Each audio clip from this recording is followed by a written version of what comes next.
Yeah, I'm a regular schizo. No, it's these new computerized units Medicaid won't subsidize. Over $6,000. I shouldn't have listened to that goddamn audiologist and bought the subsidized cheapos instead.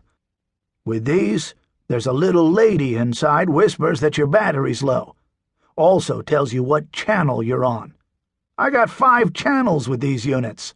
For listening to music, for quiet time, reverse focus, and what they call master. Master's the human conversational channel. And there's also one for phone.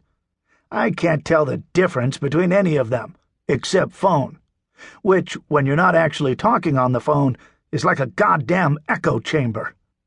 It does help me hear with a cell phone, though. Vivian sets Connie's platter of food and coffee in front of him. That gonna be it, Conrad? Please, Viv, for Christ's sake, don't call me Conrad. Only my ex-wife called me Conrad, and thankfully I haven't heard it from her in nearly 30 years. I'm kidding, she says without looking at him. Connie, she adds. She takes Jack's order, oatmeal with milk and a cup of coffee, and heads back to the kitchen.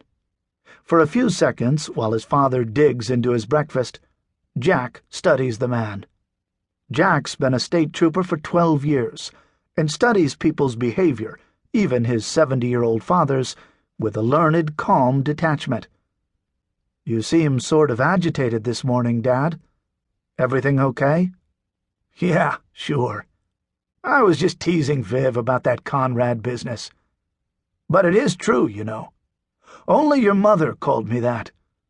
She used it to give me orders or criticize me, like she was afraid I'd take advantage of her somehow if she got friendly enough to call me Connie. You probably would have. Yeah, well, your mother took off before I really had a chance to take advantage of her. Smart gal.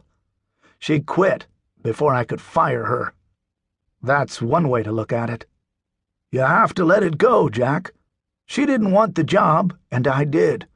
In the end, everybody, including you boys, got what they needed. You're right, Dad, you're right. They've had this exchange 100 times. Vivian sets Jack's coffee and oatmeal in front of him and scoots away as if a little scared of Connie mocking him. Jack smiles agreeably after her and shakes out the front section of the newspaper and scans the headlines while he eats. Connie goes back to the sports page. Jack says, "Looks like we got through March without another bank robbery. Maybe our boy is headed south, like Butch Cassidy and the Sundance Kid." He flips the front page over and goes on to national news. After a few minutes, without looking up, Connie says, "You talked to Buzz and Chip recently?" Jack looks over at his father as if expecting more, then says, "No, not in the last few days." "Everything the same with them these days?" "More or less, far as I know." "Wives and kids?" "Yep, the same, far as I know. All is well. No news is good news, Dad. I wouldn't mind any kind of news, actually." "They're busy, Dad. It's easier for me. I don't have a wife and kids. Plus, Buzz has that long drive every day up to Dannemora and back. And Chip's taking criminal justice courses nights at North County Community College down in Ticonderoga. And they both live way the hell over in Keysville. Don't take it personally, Dad."